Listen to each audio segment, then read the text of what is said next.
Alright. I'm sure some people here are wondering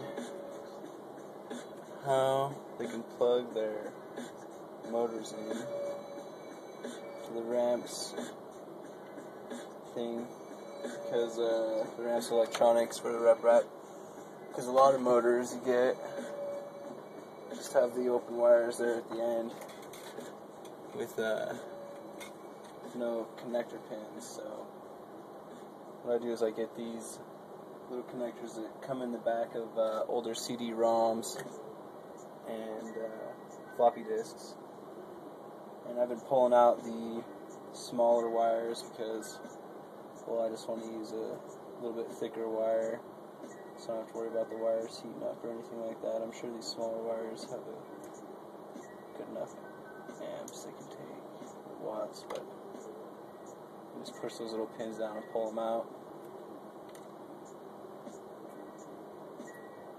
Slide off this heat shrink tubing. You got a wire right there.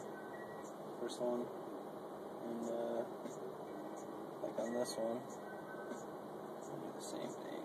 Just gonna push on that little silver pin there. Hear a little click, and slide it out.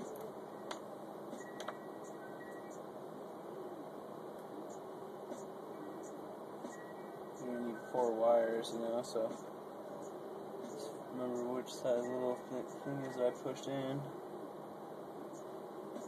Pop it back out.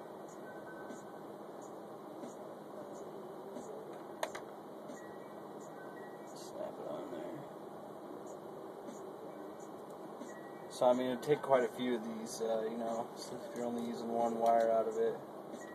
These ones, it's just so you can actually see the metal on this one. These ones are so small. So small, actually, my stripper isn't even a small enough gauge for them. You can see the wire in there. It's a little tiny wire. But yeah, that's pretty much the best way to do it. And then you can solder up your wires here. I usually solder it up, put a little piece of heat shrink tubing on it. I've been using extra wiring from power supply, and yeah, end product should look something similar to this.